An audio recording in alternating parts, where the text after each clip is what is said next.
Magandang araw po sa inyong lahat. Ang kwentong inyong mapapakinggan ay tungkol sa isang batang mandaragat na si Kokoy. Lumaki siya na hindi nakaramdam ng pagmamahal mula sa sarili niyang ama na si Cesar.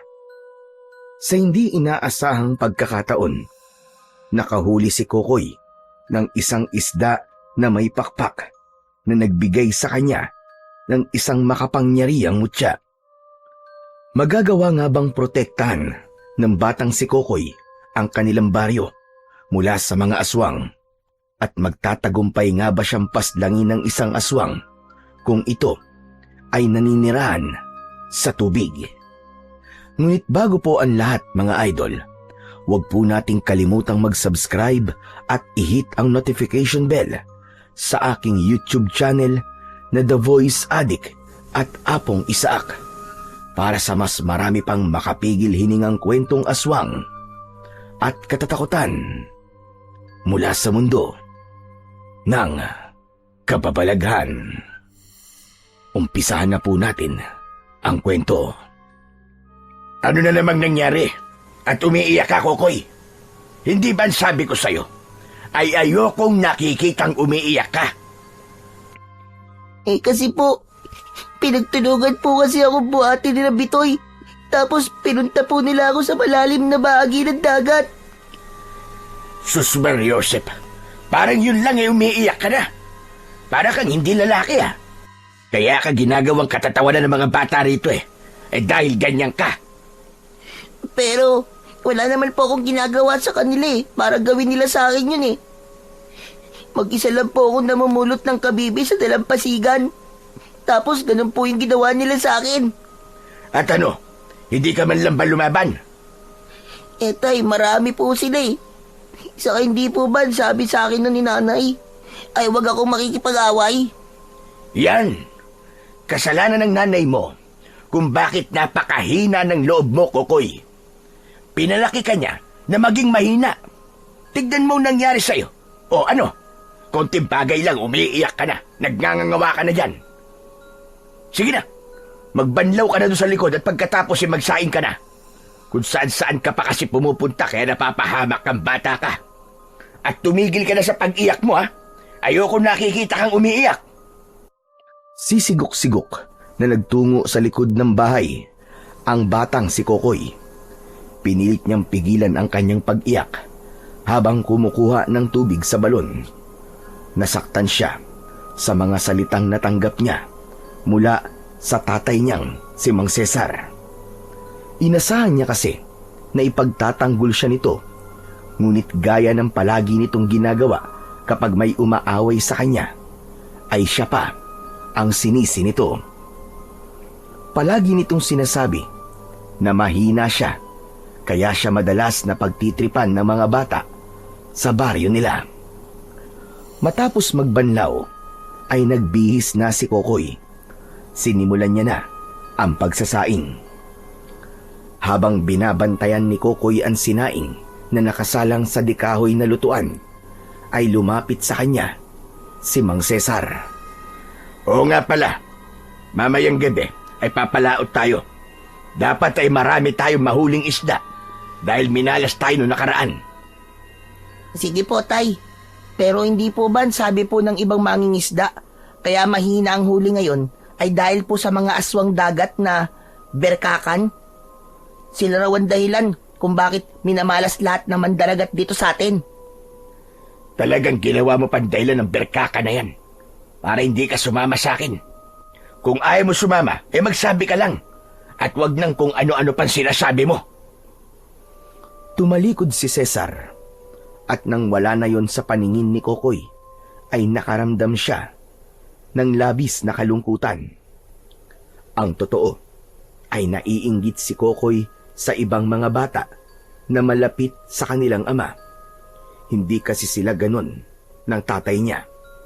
Palaging nakabulyaw si Mang Cesar sa kanya. Konting pagkakamali at pagpapakita niya ng kahinaan ay nagagalit na kagad ito. At kung minsan ay nahahampas siya nito ng pamalo. Halos 2 taon na ang nakakalipas.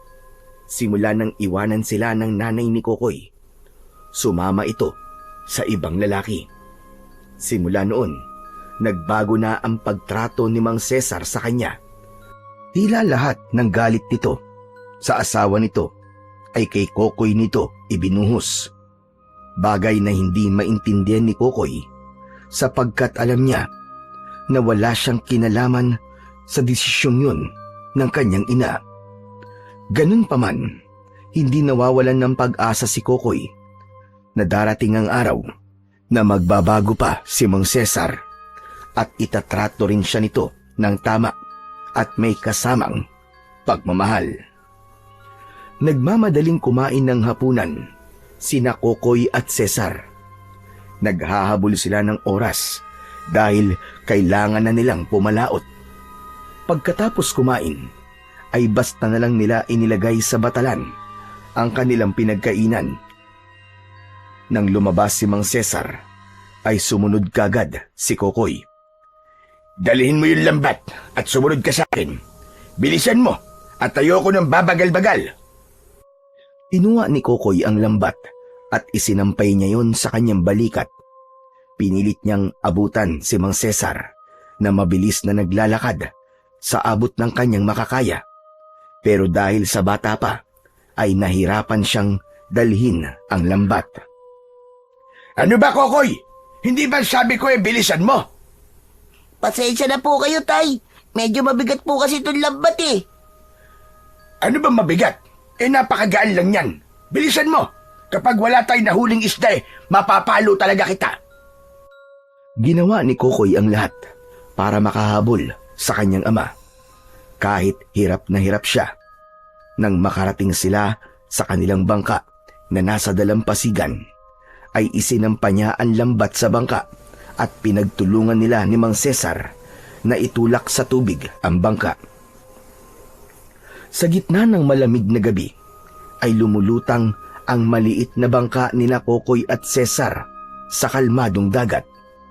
Ilang ulit nang inihagis ni Kokoy ang lambat, ngunit madalas ay mali ang bagsak at hindi sumasakto sa lugar kung saan naglalango yan ang mga isda. Mabagal ang kanyang galaw at hirap siyang humawak sa mabigat na lambat na basa na ng tubig. Ano ba yung ginagawa mo, ha, Kokoy? Para kang bakla kung maghagis ng lambat. Ang hirap po kasi, Tay eh. Anong mahirap ang sinasabi mo? Halos 1 taon ka nang sumasama sa akin sa pangingisda. Kaya dapat ay marunong ka na niyan. Kailangan mo itong matutunan dahil isa kang mandaragat. Sinisikap ko naman po ang lahat para matuto ko, Tay eh. Sumasagot ka pa talaga. Kulang pa ang pagsisikap na ginagawa mo. Kapag ako nainis sa'yo, itutulak kita sa dagat. Huwag naman po, Tay. Alam niyo naman po na hindi po ako marunong lumangoy eh. Isa pa yan. Nakakatawa na anak ka ng isang mangingisda, tapos lumaki pa malapit sa dagat, pero hindi ka marunong lumangoy. Iagos mo ulit ang lambat at ayusin mo. Lintik na bata to. Umwesto na si Kokoy sa gilid ng bangka. Hindi niya magawang ituon ang pansin sa kanilang ginagawa dahil sa mga sigaw ni Cesar. Imbis kasi naturuan siya nito ng maayos, ay mas nais nito na malaman niya ang mga bagay-bagay sa sarili niyang paraan. Huminga ng malalim si Kokoy at buong lakas niyang inihagis sa dagat ang lambat. Sa lakas ng paghagis niya ay nawalan siya ng balanse at nahulog siya sa tubig. Bumulusok siya pailalim sa tubig. Kinabahan siya at nagpumilit siyang pumaibabaw. At nang nakalanghap siya ng hangin, ay nagsimula na siyang mataranta. Tatay! Tulungan niyo po ako! Tulungan po ako, Tatay! Manahimik ka dyan. Umakyat ka rito sa bangka ng mag-isa. Total, ikaw may gawa, kaya ka nahulog dyan eh. Tay, hindi po ako marunong lumangoy! Tay! Tulong! Tay!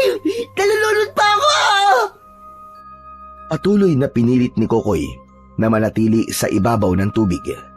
Pero dahil sa labis na pagkataranta niya, ay wala siyang ginawa kundi ang kumawag. Nakatingin lang si Mang Cesar sa kanya na para bang wala yung pakialam kahit malunod at mamatay siya. Mabuti na lang at tila naawa si Mang Cesar sa kanya at kinuha nito ang sagwan.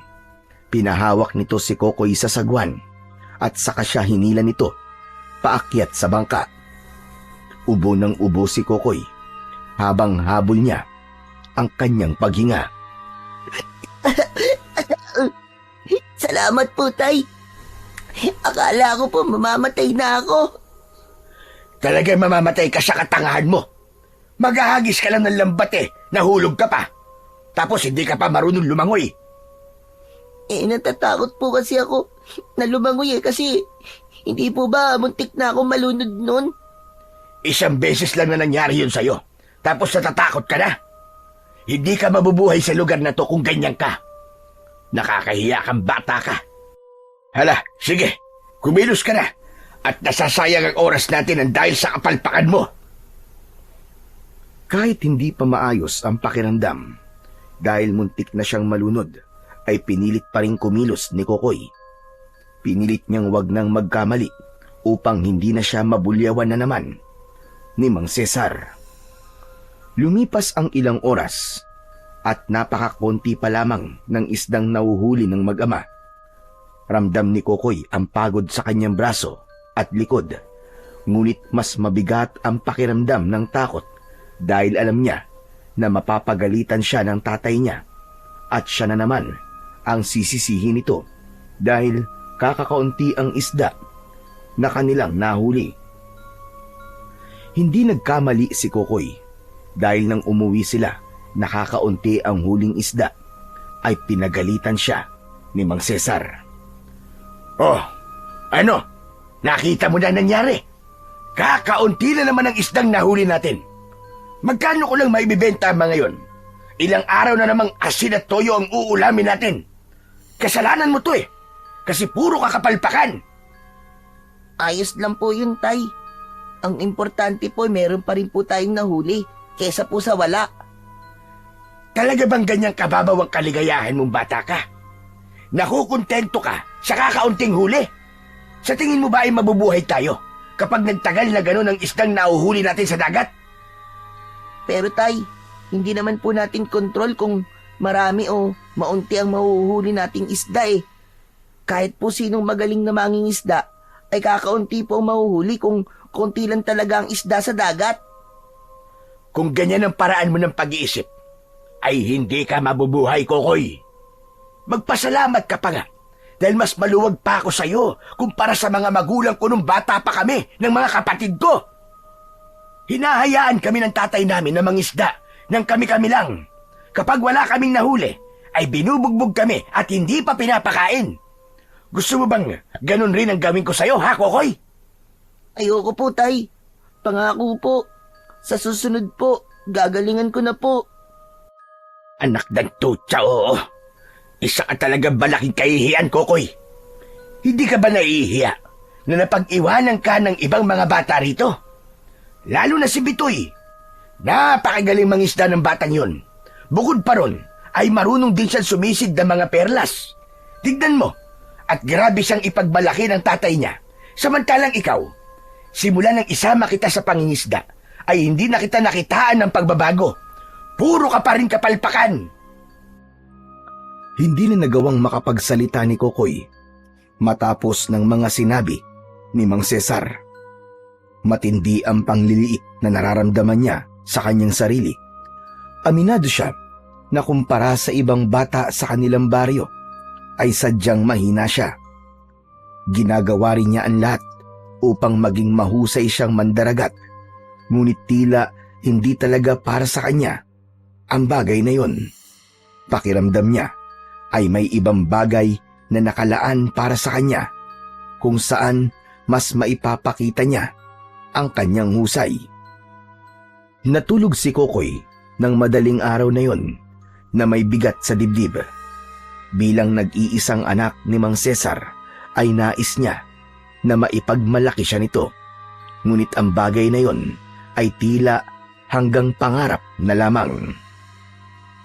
Pagsapit ng umaga, ay sabay na nag-almusal sina Kokoy at Mang Cesar. Ramdam ni Kokoy ang panlalamig ng tatay niya at alam niya na dahil yun sa hindi magandang huli nila. Nang umalis ang tatay niya para ibenta ang mga isdang nahuli nila, ay lumabas si Kokoy ng kanilang kubo at nagtungo siya sa dalampasigan. Siguro, bago ako maging magaling na mandaragat, ay kailangan ko munang matutong maglangoy.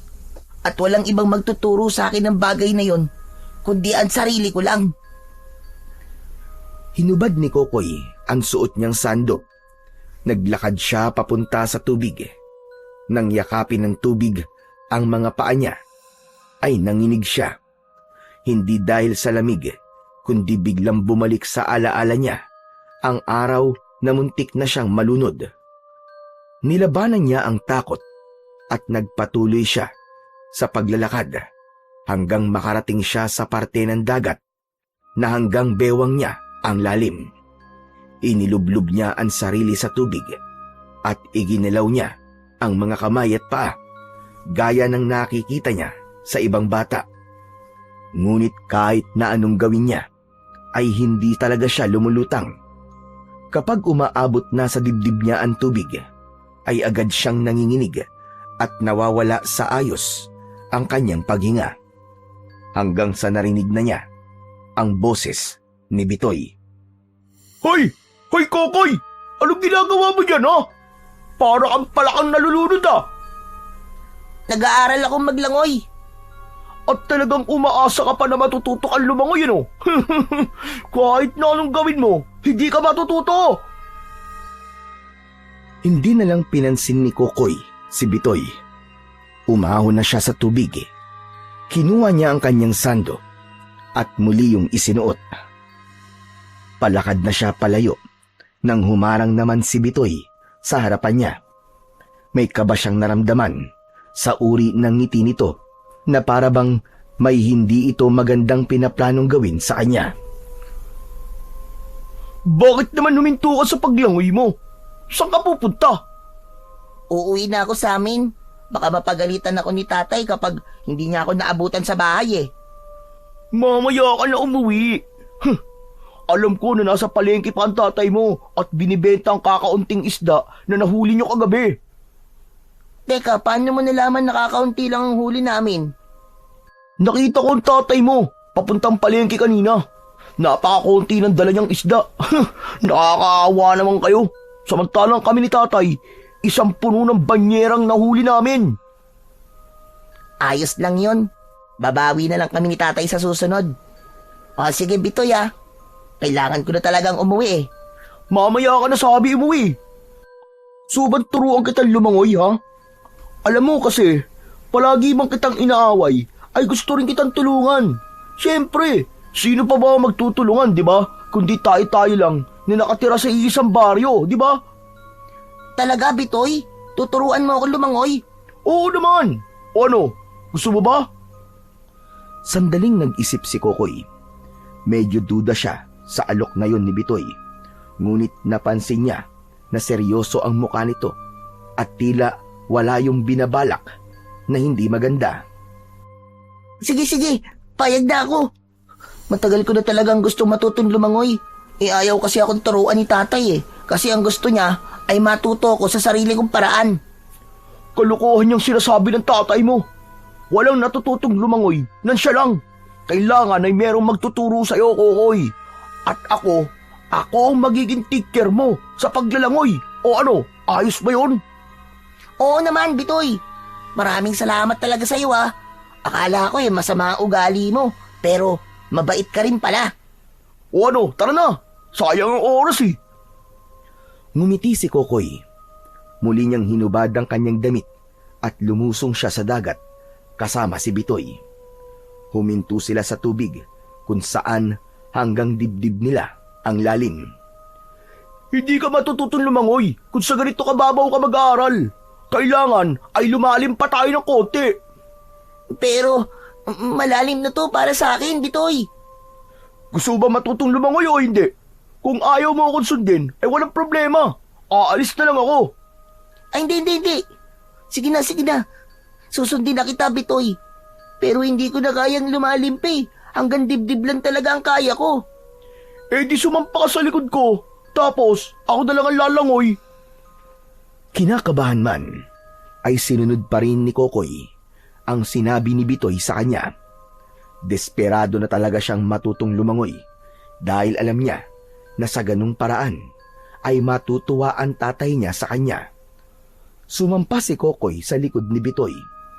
Kumapit siya sa balikat nito. Nagsimula ng lumangoy si Bitoy patungo sa mas malalim na bahagi ng dagat. Maya-maya ay huminto ito. Mas lalong kinabahan si Kokoy nang hindi na makapa ng mga paa niya ang buhangin sa ilalim. Bitoy, pwede bang bumalik na tayo sa Pampang? Natatakot na ako eh. Ang lalim na nito. Hindi na pwede. Nandito na tayo kaya ituloy na natin to. Inalis ni Bitoy si Kokoy sa likod nito. Hinawakan nito ang mga kamay ni Kokoy para kahit paano ay lumutang siya.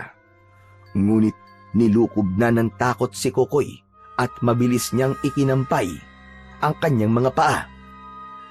Bitoy, huwag mo ako bibitiwan ha. Malulunod ako. Alam mo, Kokoy, tama naman ang tatay mo Kailangan ay matuto kang lumangoy sa sarili mong paraan. Ha? Ano sinasabi mo, Bitoy? At sabi mo kanina, tuturuan mo ako lumangoy. Oo nga, tuturuan sana kita pero naalala ko na may inuutos nga pala si nanay sa akin. O paano? Dito ka na, Kokoy Uuwi na ako. Ikaw na ang bahala lumangoy papunta sa Pangpang sa sarili mong paraan. Teka, wag mo akong iiwan dito, Bitoy. Isama mo ako sa Pampang.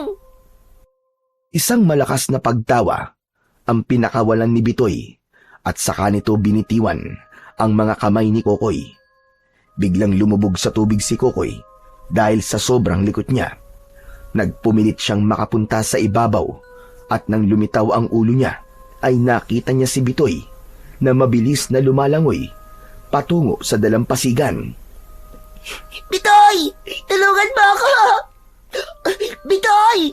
Wag mo akong iwanan! Bumalik ka rito! Ngunit tila bingi si Bitoy sa pagsigaw na yon ni Kokoy hanggang sa tuluyan na yung nakaahon sa tubig.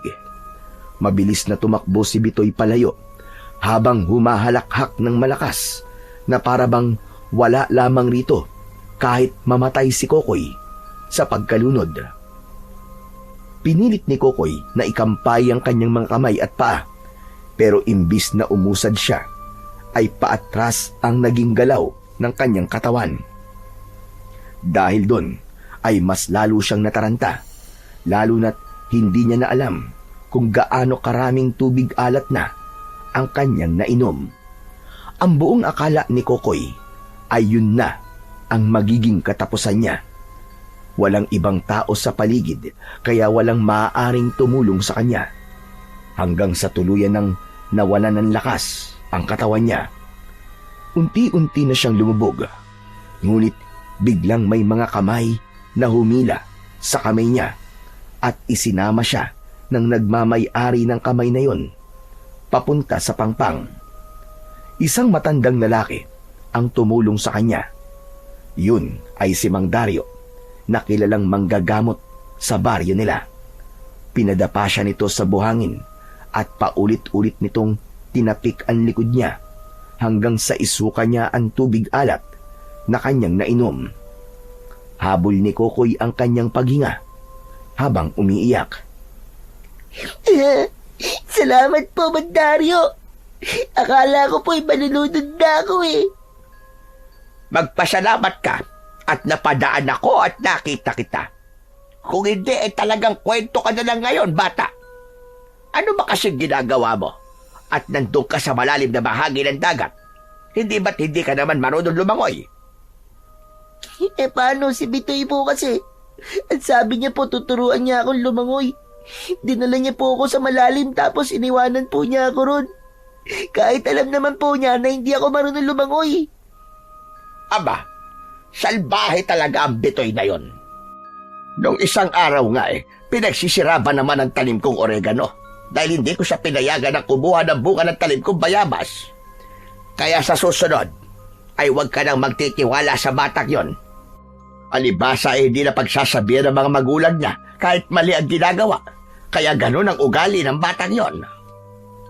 Inalok si Kokoy ni Mang Dario na ihatid na siya sa bahay dahil hindi naman malayo ang bahay ni na Kokoy sa bahay ng matandang albularyo. Habang naglalakad, ay walang tigil sa pag-iyak si Kokoy. Hindi pa rin kasi siya makapaniwala na buhay pa siya. Sigurado siya na kung hindi siya sinagip ni Mang Dario, ay patay na siya ng sandaling yun. Nang makarating sila sa bahay, ay sinalubong sila ng galit na si Mang Cesar.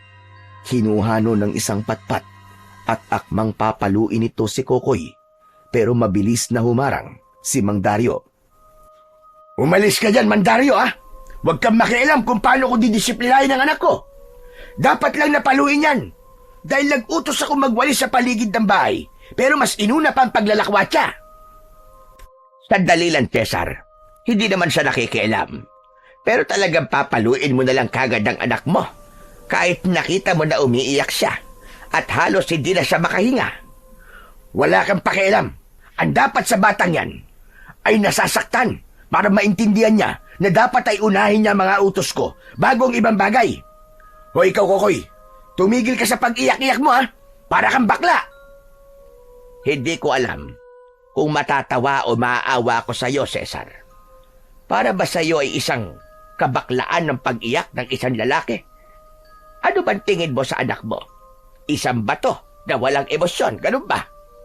At talagang ginagamit mo pang pangiinsulto ang salitang bakla. Para sa iyong kaalaman, ay maraming bakla ang masisipag at mapagmahal sa pamilya at kayang harapin ang problema. Pwede ba? Hindi ko kailangan ng sermon mo. Umalis ka naman, Dario. Sana'y magbago ang pananaw mo sa mga bagay-bagay, Cesar. Kaya paurong ang mga mata ng tao ay dahil sa mga taong may gaya ng iyong pag-iisip. Tumalikod si Mang Dario at nang wala na ito, ay marahas na hinila ni Mang Cesar si Kokoy papasok sa bahay nila. Hindi pa man tinatamaan ng pamalo, ay malakas nang pumalaw si Kokoy. Ngayon, sabihin mo sa akin kung bakit mas inuna mo pang maglakwatsa kaysa gawin ang inuutos ko. Sagot! Sorry po, Tay. Akala ko po kasi makakabalik agad ako. Pero nilunod po kasi ako sa dagat ni Bitoy eh. Buti na lang po at iniligtas po ako ni Mang Dario. Nakita mo na nangyari. Mapapahamak ka pa dahil sa hindi pagsunod sa utos ko. Dumapa ka! Dapa! Tayo, wag niyo na po akong paluin. Maawa naman po kayo sa akin. Muntik na nga po ako malunod at mamatay eh. Anak ng tutsa, oo. Dadapa ka ba o tatama itong pamalo ko kung saan ko gustuin? Napilitang dumapa si Kokoy. Pagkadapa niya, ay saka siya paulit-ulit na pinalo ni Mang Cesar sa puwet gamit ang patpat. Kahit na anong sigaw at pagmamakaawa niya, ay tila bingi si Mang Cesar. Pakiramdam ni Kokoy ay walang nagmamahal sa kanya ng sandaling yun, kaya awang-awa siya sa kanyang sarili. Halos hindi makalakad si Kokoy matapos siyang paluin ni Mang Cesar, ngunit kumilos pa rin siya para gawin ang mga gawaing bahay na dapat niyang tapusin. Habang nakasalangan si Naing Sakalan, ay nagwali siya sa harapan ng bahay nila. Maya-maya pa, ay dumaan si Bitoy na may dalang saranggola. Nagulat ito nang makita si Kokoy. Aba, nakauwi ka rin pala. Marunong ka naman lumangoy dahil sa ginawa ko sa'yo. Hindi sinagot ni Kokoy si Bitoy. Patuloy lang siya sa pagwawalis. Bakit parang masama ang loob mo sa akin, ha? Sigurado ako na marunong ka nang maglangoy kasi nakauwi ka pa eh. Muntik na ako malunod dahil sa ginawa mo. Kung di pa ako tinulungan ni Mang Dario, baka patay na ako ngayon. Pero hindi ka naman namatay eh. Kaya okay lang yan. Oo nga pala. Gusto mo ba sumama sa akin? Magpapalipad ako ng saranggola sa may burol. Ayoko. Kahit kailan hindi na ako sasama sa'yo. Ang sama naman ang ugali mo. Ikaw na nga tong inaayang makipaglaro eh. Pasalamat ka nga at inaaya pa kita. Kahit walang batang gusto makipaglaro sa'yo. Kasi lampa ka. Nang sandaling yon, ay biglang dumating si Mang Dario na may dalang bayong. Mukhang galing yun sa palengke. Hoy, Bitoy! Ano't nagagawa mo pang kausapin si Kokoy matapos ng ginawa mo sa kanya kanina? Lubayan mo na nga si Kokoy. Pasaway kang bata ka. Bakit? Ano bang ginawa ko kay Kokoy? Nagmamaang-maangang kapalintik ka. Akala mo ba hindi ko alam na muntik na siya manunod ng dahil sa'yo? Hindi ko naman kasalanan kung hindi siya marunong lumangoy eh. Saka, nagmamagandang loob lang ako. Gusto ko lang siya matutong lumangoy. Hindi pagmamagandang loob na iniwan mo siya sa malalim na bahagi ng dagat kahit alam mo na hindi siya marunong lumangoy. Sa susunod nga, ay isipin mo muna ang magiging resulta ng mga gagawin mo, ha, Bitoy? Kung makapagsalita ka naman sa akin, parang nanay at tatay kita, Mandario ah. Anak mo ba ako para pagsalitaan mo ako ng ganyan? Hindi nga kita anak. At hindi ko rin gustong magkaroon ng anak na kagaya mo. Isa pa, hindi ka naman pinagsasabihan ng mga magulang mo. Kaya ako na ang gagawa nun para sa'yo. Simula ngayon, ay ayoko nang malalaman na inaaway mo si Kokoy. Paano kung sabihin kong ayokong sundin na sinabi mo, ha? May magagawa ka ba? Marami, Bitoy. Marami. Nakakalimutan mo na yata na isa akong manggagamot. At para sa iyong kaalaman, hindi lang panggagamot ang kaya kong gawin. Marunong din akong mangulam at mambarang. Kayang-kaya kong magpalabas ng ahas, ipis at kung ano-anong insekto dyan sa puwit mo. Kaya ko rin magpatubo ng mababahong sugat sa buong katawan mo. Gusto mo ba yon?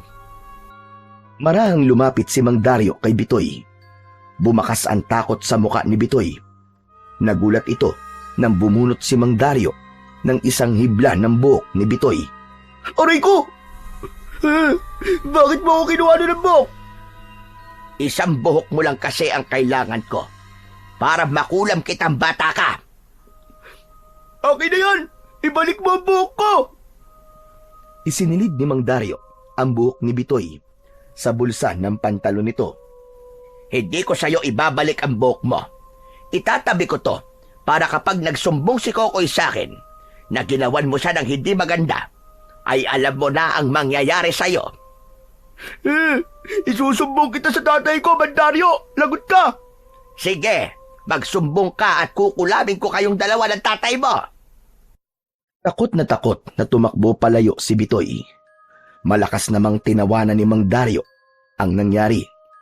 Maging si Kokoy ay natatawang lumapit kay Mang Dario. Salamat po ulit, Mang Dario ah.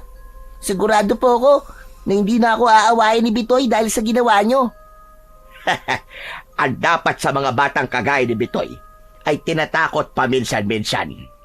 Nakakatakot kasi mga taong walang kinatatakutan. Pero totoo po bang marunong kayong mangkulam at mambarang? Hindi. Sinabi ko lang yon para takutin si Bitoy. Pero ang totoo ay wala akong alam sa mga ganong bagay. Tanging panggagamot lamang ang aking alam. Ganun po ba? Akala ko po kasi marunong talaga kayo. Teka, bakit may pasa ka sa braso at binti mo? Pinalo ka ba ng tatay mo? Opo, kanina po. Isa pa yung Cesar na yan. Kapag napuno ako sa tatay mo, ay tatakutin ko rin siya. Nakukulamin ko siya kapag pinalo ka pa niya ulit. Iisang anak ka na nga lang niya eh. Sinasaktan ka pa niya. Kasalanan ko rin naman po kung bakit pinalo po ako ni tatay eh. Hindi ko po kasi sinunod kagad yung utos niya sa akin. Dinidisiplina lang po ako ni tatay. Alam mo, Kokoy, maraming paraan para magdisiplina ng anak. Pwede ka naman niyang pagsabihan na lang. Alam kong mabait at matalino kang bata. Alam kong makukuha mo kagad ang sasabihin sa'yo ng tatay mo. Oo nga pala, mabuti at nakita kita ngayon. May kailangan din akong sabihin sa iyo. Ano po yun, Mandario? Mag-iingat kayo ng tatay mo. Narinig ko ang kwentuhan sa palengke na merong gumagalang aswang dito sa ating baryo. Abay, akalain mo, may pinatay na pala ang aswang na yon nung nakaraang gabi lang. Kilala mo ba si Aling Maring? Opo, yung tindera po ng kangkong at pechay. Patay na si Aling Maring. Pinatay siya ng aswang. Nagising daw kasi isang gabi dahil sa ingay ng alagang aso niya sa labas ng bahay. Ito namang si Maring, lumabas. Ayon, pinatay siya ng aswang nang lumabas siya. Hinilabutan ng gusto si Kokoy sa sinabing yun sa kanya ni Mang Dario. Hanggang sa magpaalam sa kanya ang matandang manggagamot, ay hindi na alis sa isip niya ang sinabi nito tungkol sa aswang na nasa baryo nila. Nanatili siyang nakatayo habang hawak ang walis tingting. Nagulat si Kokoy nang marinig niya ang pagsigaw ni Cesar. Hoy, Kokoy! Ano't nakatulala ka dyan? Sa tingin mo ba ay matatapos ka sa pagwawalis dyan kung titignan mo lang yung mga kalat? Sa kayong sinaing mo, kumukulo na! Napatakbo si Kokoy sa loob ng bahay nila. Binawasan niya ang gatong sa kalan upang hindi masunog ang sinaing. Bago siya bumalik sa pagwawalis, ay lumapit siya sa tatay niya na naninigarilyo sa tabi ng bintana. Tay, dumaan po pala kanina si Mandario. Ang sabi po niya ay mag-iingat daw po tayo kasi may aswang na raw po dito sa baryo natin. Anong aswang ang pinagsasasabi ng matandang yun? Hindi totoong aswang. Mukhang aswang, pwede pa. Sa tingin ko po, tay, totoo eh. Ang sabi po niya, pinatay po si Aling Maring nung aswang nung nakaraang gabi lang po. Bakit? Aswang lang ba ang pwedeng pumatay kay Aling Maring? Saka kaya lang sinasabi ni Mang Dario na may aswang dito sa atin, ay malamang magbebenta yun ng kung ano-anong pangontra sa aswang. Siyempre, maniniwala ang mga tao sa kanya. Alam mo, mautak yan si Mang Dario eh. Sige na, bumalik ka na sa pagwawalis at pagkatapos mo ron iprito mo na yung isda para makakain na tayo. Hindi na lang nakipagtalo si Kokoy sa tatay niya tungkol sa pinaniniwalaang aswang na nasa baryo nila. Alam niya na kahit na anong sabihin niya dito ay hindi nito papaniwalaan na may aswang. Bumalik siya sa pagwawalis sa labas ng bahay. Patuloy niyang iniisip kung totoo ba o hindi ang aswang na pumatay kay Aling Maring. Kinagabihan, bilog ang buwan. Matapos maghapunan, ay naghanda na sina Kokoy at Cesar para mangisda. Habang naglalakad papunta sa dalampasigan, ay panay ang linga ni Kokoy sa kanyang paligid. Natatakot siya na baka bigla na lang lumitaw sa kung saan yung aswang. Pagdating nila sa kanilang bangka, ay isinakay na roon ni Kokoy ang lambat. Nang nailagay na nila sa tubig ang bangka, ay nagsimula ng magsagwan ang mag-ama. Sana naman ay marami na tayong mahuli ngayong gabi. Kokoy, ayusin mo ha. Ayokong gagawa ka na naman ng kapalpakan. Subukan mo lang at palo na naman ang aabutin mo. Nang makarating na sila sa malalim na bahagi ng dagat, ay magkatulong na inihagis ni na Kokoy ang lambat. Habang naghihintay sila ng tamang pagkakataon para hanguin ang lambat, ay nakaramdam ng pagkainip si Kokoy hanggang sa nakita niya ang pamingwit na nasa sahig ng bangka. Kinuha niya yon at nilagyan ng pain na bulate. Minsan kasi ay namimingwit siya para pampalipas ng oras. Habang namimingwit ay tinignan ni Kokoy ang tatay niya. May lungkot na lumukob sa puso niya. Naisip niya na kahit na anong gawin niya, ay hindi na talaga siya mamahalin ng tatay niya. Naisip niya rin na kung hindi siguro sumama sa ibang lalaki ang nanay niya, malamang ay maganda pa rin ang trato ni Mang Cesar sa kanya. Maya-maya ay naramdaman ni Kokoy na may humihila sa pisi ng kanyang pamingwit. Hinila niya yon, pero tila napakalaking isda ang nahuli niya dahil hindi niya yon mahila-hila. Tay! Tay, tingnan nyo! Nakahuli po ako ng isda! Mukhang malaking isda po to. Hindi ko po mahili. Sus! Baka sumabit lang yan sa kung saan. Iwanan mo na yan at hahanguin na natin ang lambat. Sandali lang po tay, tulungan niyo po muna ako rito. Ang bigat po eh. Napailing si Mang Cesar. Lumapit ito kay Kokoy at hinawakan nito ang pamingwit. Aba, mukhang malaking isda nga ito ah. Sabi ko na po sa inyo eh. Pinagtulungan ng mag-ama na hilahin ang pamingwit.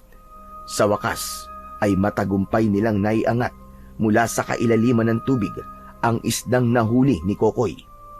Napangiwi si Cesar nang makita nila na isang maliit na isda ang nabingwit ni Kokoy. Halos 1 dangkal lang ng kamay ni Kokoy ang haba ng isda. Anak ng tutsa, oo. Talagang nagpatulong ka pa sa ganyang kaliit na isda. Pero tay, nakita niyo naman. Ang bigat-bigat po talaga niya kanina. Kahit po kayo eh, naramdaman niyo po yun eh. Malamang ay sumabit lang yan sa kung ano. Itapon mo na yan at hindi natin yan mapapakinabangan. Matamang pinagmasdan ni Kokoy ang isda at doon niya nalaman ang kakaiba nitong itsura. Masyadong malaki ang mga palikpik nun para sa katawan nito. May kakaiba ring kulay ang palikpik ng naturang isda na tila kulay ng bahagahari. Ano pang ginagawa mo dyan?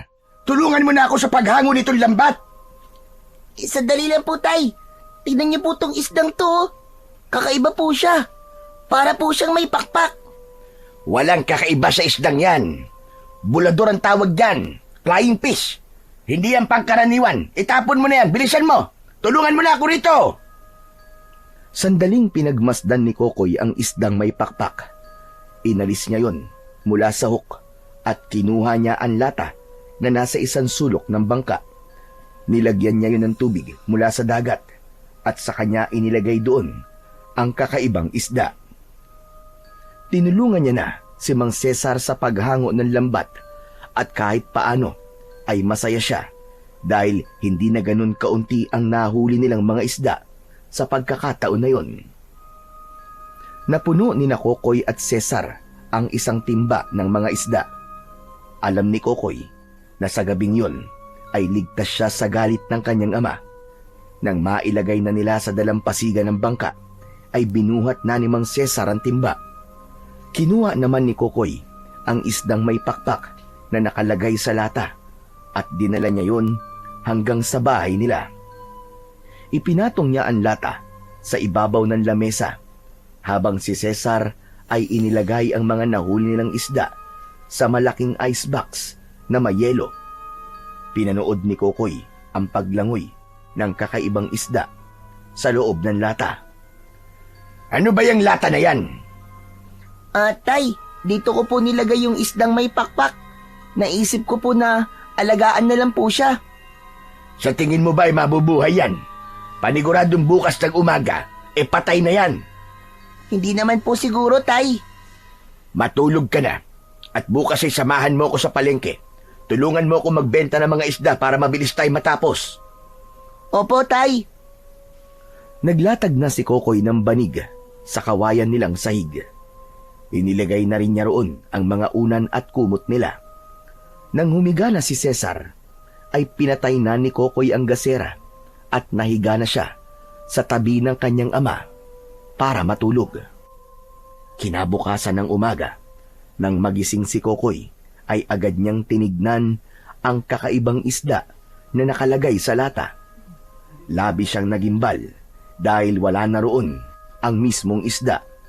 Ang tanging naiwan doon ay ang 2 palikpik nito na parang pakpak. Kokoy, ilagay mo na sa timba yung mga isda para makaalis na tayo. Mamaya na tayo mag-almusal at baka maunahan pa tayo ng ibang nagtitinda ng isda sa palengke. Sige na. Tay, tignan niyo po na wala po yung isdang may pakpak. Ang narito na lang po ay yung palikpik niya na parang pakpak. Paano po nangyari yun? Abay malay ko. Mas gugustuhin mo pa bang isipin ko kung paano yan nangyari? Magkakapera ba ako kapag nalaman ko ang sagot? Sige na, kumilos ka na. Sinunod na lang muna ni Kokoy ang utos sa kanya ni Mang Cesar. Ngunit habang inilalagay niya sa timba ang mga isda, ay puno pa rin siya ng pagtataka kung paanong parang bulang naglaho ang kakaibang isda at ang naiwan na lamang ay ang mga palikpik nito na parang pakpak. Nagtuloy-tuloy ang swerte ni Kokoy at Cesar dahil nagawa nilang mapaubos ang mga tinda nilang isda. Habang bumibili sila ng bigas, ay narinig nila ang usapan ng tindera ng bigas at isa pang bumibili tungkol sa aswang. Narinig ni Kokoy na may muntik na naman palang mabiktima ang aswang. Si Mang Nestor daw na naglalakad mula sa pangingisda nung madaling araw.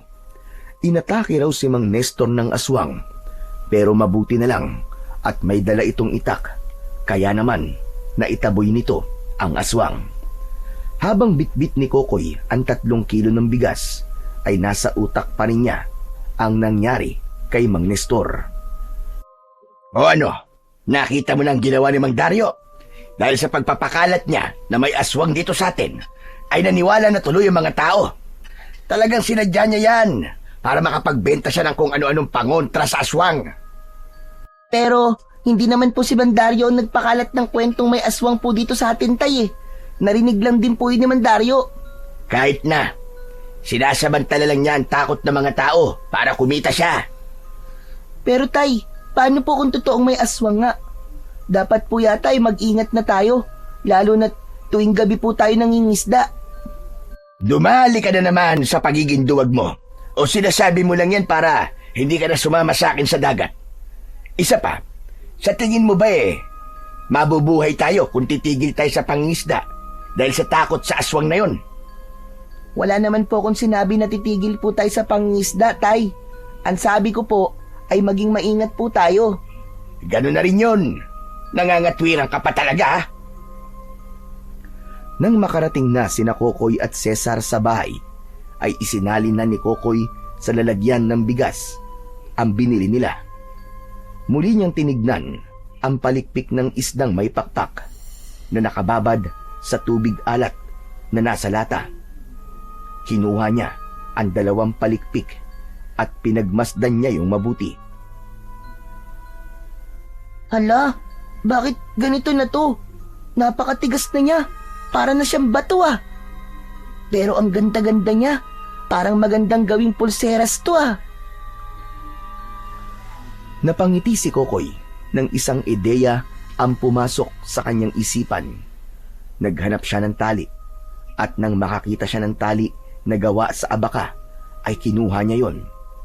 Itinali niya roon ang 2 palikpik at ginawa niya yung pulseras. Tuwang-tuwa si Kokoy dahil para sa kanya ay napakaganda ng pulseras na yun, nagawa sa tila pakpak na palikpik ng kakaibang isda na nabingwit niya sa dagat. Kinagabihan ay hindi mo na pumalaot sina Kokoy at Cesar, kaya maaga silang natulog. Sa gitna ng pagtulog ni Kokoy ay dinalaw siya ng isang kakaibang panaginip. Sa panaginip niya ay nagagawa niya raw makalangoy ng mabilis sa dagat.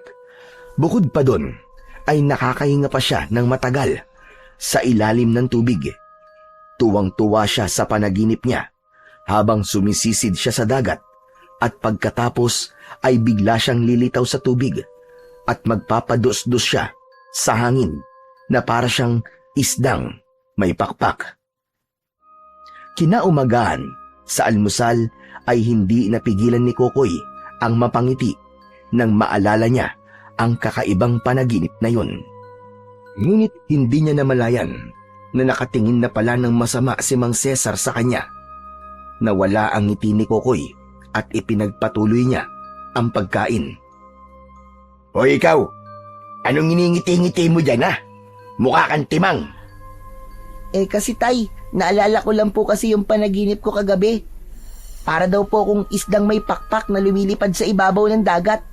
Tapos, nakakapaglangoy din po ako ng mabilis. Tapos, nakakahinga po ako sa ilalim ng tubig. Hanggang panaginip ka na lang talaga. Paano naman yun mangyayari?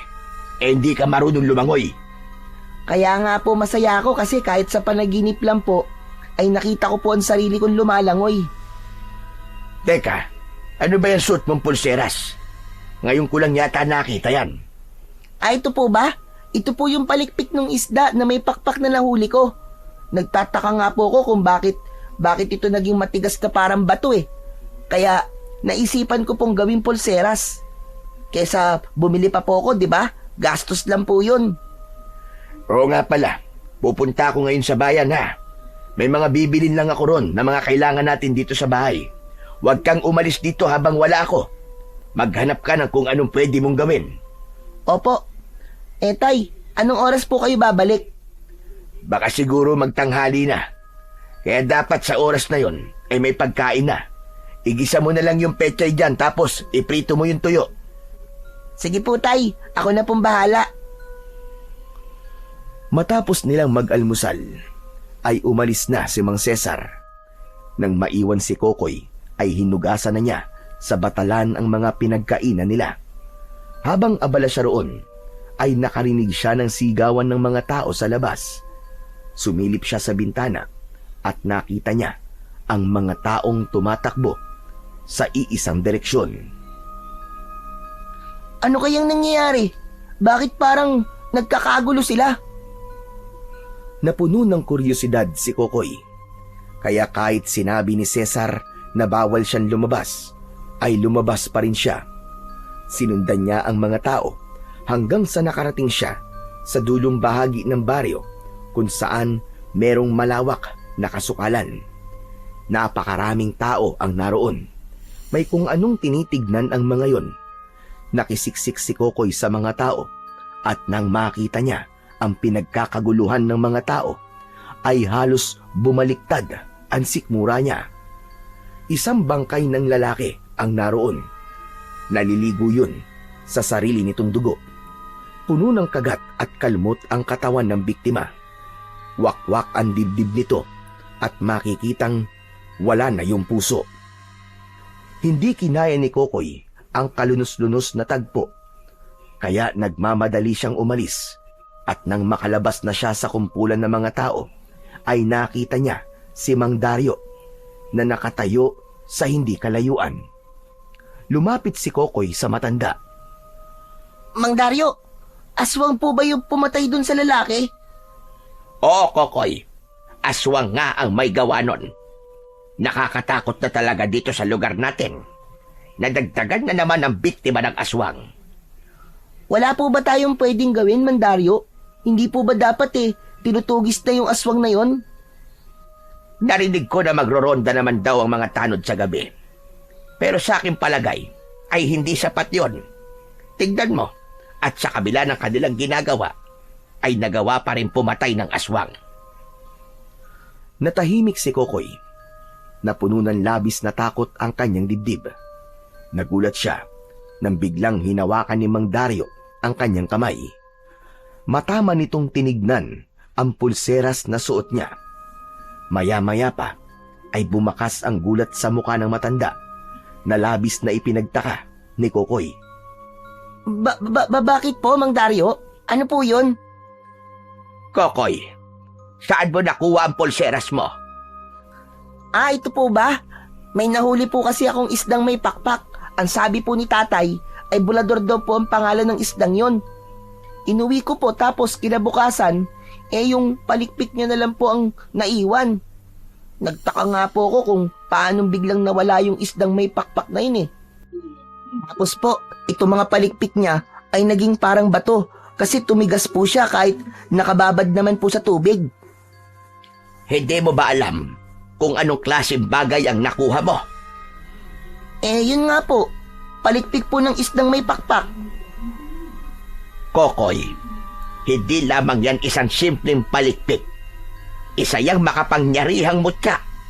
Alam mo bang napakatagal ko nang hinahanap ang mutya na yan, pero hindi pa rin ako pinagkakalooban. Ano po? Hindi ko po kayo maintindihan, Mang Dario. Tanging sa mga karapat dapat lamang nagpapakita ang mahiwagang isdang may pakpak. At dahil ikaw ang nakahuli sa kanya, Kokoy, sa'yo niya ipinagkaloob ang kanyang mutya. Hindi pa rin ako makapaniwala Bakit sa isang bata ipinagkatiwala ang ganyang klase ng mutya? Ang ibig niyo po bang sabihin may kapangyarihan po ang mutyang to? Meron, Kokoy. Hindi lang basta kapangyarihan, kundi gagawin din itong malakas ang iyong katawan na para bang noon pa man ay sanay ka na sa pakikidigma. Makukuha mo rin ang katangian ng isdang lumilipad. Nahulog sa malalim na pag-iisip si Kokoy. Ang totoo ay naguguluhan pa rin siya sa mga sinabi sa kanya ni Mang Dario hanggang sa naalala niya ang kakaiba niyang panaginip. Ang totoo po niyan, Mandario, nanaginip po ako na marunong na akong lumangoy at nakakahinga po ako na matagal sa ilalim ng tubig. Nagagawa ko rin pong lumipad sa ibabaw ng tubig na para bang isa kong isdang may pakpak. Sa aking palagay ay isa yung pangitain na ikaw talaga ang pinili ng mahiwagang isda na yon bilang maging tagapangalaga ng mutya nito. Pero bakit po ako? Isa lang po akong bata. Sa totoo lang ay hindi ko rin alam, Kokoy. Marahil ay nakita ng isdang yon ang kalinisan ng iyong puso. Madalas ay ganoon ang dahilan ng pagpili sa taong nararapat na magmay-ari ng isang mutyang kagaya niyan. Ano naman po kaya ang dahilan kung bakit po ako binigyan ng ganitong mutya? Ang sabi niyo po papalakasin ako nito na parang sanay po ako sa pakikidigma. Ibig po ba sabihin may kailangan akong labanan? Ganun po ba? Sandaling natahimik si Mang Dario habang kinakabahan naman si Kokoy sa magiging sagot ng matanda. Ang aswang dito sa baryo, sa tingin ko ay pinagkaloob yan sa'yo upang labanan ang aswang na yon. Ano po? Lalabanan ko po yung aswang? Naku, ayoko po. Natatakot po ako. Alam mo, Kokoy, kung minsan ay gumagawa ang kalikasan upang tulungan tayo mga tao sa mga problema natin, gaya na lang ng pagkakaroon mo ng mutyang yan. Yan ay tulong mula sa kalikasan upang matapos ang suliranin natin sa aswang na yon. Hindi ko po talaga kaya. Ang mabuti pa po siguro ibigay ko na lamang po to sa inyo o kaya ibigay natin sa isang tao na mas kayang makipaglaban sa aswang. Hindi maaari ang iyong sinabi. Ikaw ang pinili ng mutya, kaya tanging ikaw lang ang maaaring gumamit niyan. Sa'yo lang gagana ang kapangyarihan niyan, Kokoy. Huwag kang matakot, dahil alam ng mutya na kaya mong labanan ng aswang, basta't maniwala ka lamang sa kakayahan ng mutya at sa mismong kakayahan mo. Huwag kang mag-alala, dahil nandito ko upang maging gabay mo. Ayaw mo ba nun? Kapag napatay mo ang aswang, ay marami ang hahanga sa'yo. Hindi lang ang ibang tao, kundi baka pati ang mismong tatay mo. Muling nahulog si Kokoy sa malalim na pag-iisip dahil sa sinabing yun ni Mang Dario. Naisip niya na meron itong punto, ngunit sa kabila ng pagkakaroon niya ng mutya ng isdang may pakpak, ay wala pa rin siyang tiwala na magagawa niyang labanan at patayin ang aswang, lalo na't hindi pa niya nasusubukan kung totoo ang kapangyarihan ng mutyang yun. Matapos makipag-usap ni Kokoy kay Mang Dario, ay nagpunta siya sa tabing dagat upang makapag-isip. Pinagmasdan niya ang mutya na nasa kanyang braso. Nang tumingin siya sa dagat, ay nakita niya si Bitoy at ang iba pang mga bata na lumalangoy sa malalim na parte ng dagat. May inggit siyang naramdaman dahil hindi niya nagagawa ang ganong klase ng paglalaro. Napakunot ang noo ni Kokoy nang makita niya na tila nagkakagulo sina Bitoy at ang ibang mga bata. Hanggang sa lumangoy ang mga bata papunta sa pangpang at naiwanan si Bitoy sa tubig. Sinalubong ni Kokoy ang mga bata at tinanong niya kung ano ang nangyayari. Sinabi ng mga yon na may malaking dikya kaya umahon na sila. Napatingin si Kokoy kay Bitoy at nanlaki ang mga mata niya dahil tila nalulunod si Bitoy. Tutulungan sana ni Kokoy si Bitoy, pero naalala niya na hindi siya marunong lumangoy hanggang sa muli siyang napatingin sa mutya. Dito ko masusubukan kung totoo nga ang kapangyarihan mo. Huwag mo sana akong bibiguin, Mutya. Kusang gumalaw ang katawan ni Kokoy. Lumusong siya sa dagat at sumisid siya. Labi siyang namanga dahil sa bilis ng kanyang paglangoy. Naramdaman niya rin na hindi siya ganong kinakapos ng hininga. Para siyang isda kung lumangoy. Mas lalo siyang namanga nang bigla siyang lumitaw sa tubig at dumausdos siya sa hangin. Malinis na bumagsak ang katawan niya sa ilalim ng tubig. Malinaw din ang paningin niya sa ilalim ng tubig, kaya nakita niya kagad si Bitoy na unti-unting pumapailalim. Sinagip ni Kokoy si Bitoy. Mahigpit niya itong niyakap at mabilis siyang lumangoy papunta sa pangpang. Walang malay si Bitoy nang ihiga niya yon sa buhangin. Paulit-ulit niyang diniinan ang dibdib nito gamit ang mga kamay niya hanggang sa may tubig na lumabas sa bibig ni Bitoy. Panayang ubo ni Bitoy at mukha pa yung nangihina, kaya tinulungan niya itong makaupo. Ayos ka lang ba, Bitoy? Sa tingin mo ba? Matapos kong malunod ayos pa ako? Aray ko, sakit ng paa ko. Pinupulikat ako.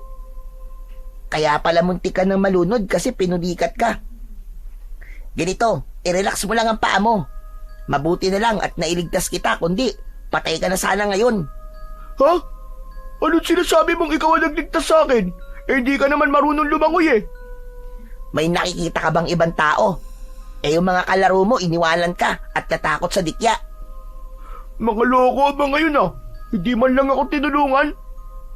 Pero hindi ba? Hindi ka naman marunong lumangoy. Paanong ikaw ang nagligtas sa akin? Ano kasi? Marunong na akong lumangoy ngayon. Tinuruan ako ni tatay. May duda pa rin sa mga mata ni Bitoy habang nakatingin yun kay Kokoy. Hindi nagtagal ay tumayo na si Bitoy at umalis na hindi man lang nagpapasalamat. Ganun pa man, masaya pa rin si Kokoy na nagawa niyang makapagligtas ng buhay at sigurado siya na dahil yun sa kapangyarihan ng mutya ng isdang may pakpak. Masayang naglakad si Kokoy pauwi sa bahay nila. Ngunit ang kasiyahan niyang yun ay napawi nang makita niya ang tatay niya na nasa pintuan habang may hawak na patpat. Madilim ang mukha nun at halatang galit. Kinabahan si Kokoy at doon niya lang naalala na pinagbawalan nga pala siya ni Mang Cesar na umalis sa bahay nila. Lumapit ka rito, Kokoy. Bilisan mo! At may pasalubong ako sa'yo. Tay, sorry po. Bakit ka nagsusorry? May kasalanan ka ba? Kasi po, umalis ako ng bahay kahit sinabi niyong wag akong aalis Alam mo naman pala na may kasalanan ka. Kaya lumapit ka na rito para maibigay ko na sa'yo ang pasalubong ko. Napaiyak na lang si Kokoy habang lumalapit sa tatay niya. Nang nasa harapan na siya nito, ay bigla siya nitong hinampas ng patpat sa kanyang hita. Napasigaw si Kokoy, pero laking gulat nila ni Mang Cesar nang biglang naputol ang pamalo. Bukod pa ron, ay walang kahit katiting na sakit na naramdaman si Kokoy. Teka, ano nangyari? At bakit naputol ang pamalo ko? Saka bakit parang hindi ka man lang nasaktan? Hindi ko rin po alam, Tay. Tama po kayo. Hindi nga po ako nasaktan. Sandaling natulala si Mang Cesar nang dahil sa labis na pagtataka. Ngunit si Kokoy ay alam kung bakit hindi siya nasaktan sa malakas na pagpalo sa kanya ni Mang Cesar. At yun ay dahil sa mutya ng isdang may pakpak. Malakas ang pakiramdam niya na pinrotektahan siya ng naturang mutya. Pumasok ka na dito sa loob at ayokong lalabas ka ulit Dahil sa susunod ay 2x2 nang ipapalo ko sa'yo para masaktan ka na talaga. Opo, Tay. Sorry na po ulit. Nakayukong pumasok si Kokoy sa bahay nila. Naupo siya sa isang sulok at pinagmasdan niya ang mutya ng isdang may pakpak. Lihim siyang napangiti sapagkat napatunayan niya na totoo ang lahat ng sinabi ni Mang Dario tungkol sa mutyang yun. Ang ikinabahala lang niya ay kung kaya nga ba niya yung gamitin sa oras na kailangan niya ng harapin ng aswang na pumapatay sa kanilang baryo. Kinagabihan, habang tahimik ang buong paligid, ay gising na gising pa rin si Kokoy. Hindi niya magawang makatulog dahil sa pagdating ng makapangyarihang mutya sa buhay niya. Hanggang sa ang katahimikan ng gabing yun ay nasira nang makarinig si Kokoy ng pagsigaw sa kung saan may humihingi ng tulong at may batang umiiyak.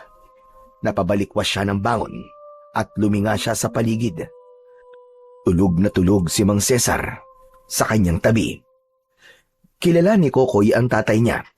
Konting kaluskus lang ay nagigising na ito, kaya nagtaka siya dahil hindi man lang yun gumalaw sa kabila ng malalakas na sigaw na naririnig ni Kokoy. Doon niya napagtanto na tanging siya lang ang nakakarinig ng ingay na yon. Pakiramdam ni Kokoy ay may kung anong puwersa ang humihila sa kanya para lumabas ng kanilang bahay. Hindi niya na napigilan ang kanyang sarili at kusang gumalaw ang kanyang katawan. Tumayo siya at kinuha ang itak na nakasabit sa likod ng pinto. Tahimik siyang lumabas at ang mga paa niya ay parang may sariling isip at tila alam nun kung saan siya dadalhin. Hanggang sa huminto si Kokoy sa harapan ng bahay ni Bitoy. Mula sa loob ay narinig niya ang sigawan ni Bitoy at ng mga magulang nito. Hindi maaari! Inaatake ng aswang si Bitoy! Ito na nga ba ang sinasabi ni Mang Dario? Kailangan ko nang harapin ang aswang ngayong gabi! Nagulat si Kokoy nang humahangos na lumabas si Bitoy sa bahay ng mga ito. May dugo sa kamay nito at tigam sa luha ang muka nito.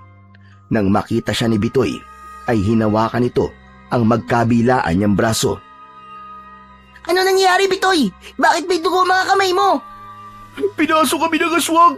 Tumawag tayo ng tulong! Baka mapatay ng aswang ang nanay at tatay ko! Humigpit ang pagkakahawak ni Kokoy sa itak. Naramdaman niya ang bahagyang pag-init ng mutya sa kanyang braso na para bang sinabi nito na magtiwala siya sa kapangyarihan nito. Nilamon ng tapang ang lahat ng takot na meron si Kokoy.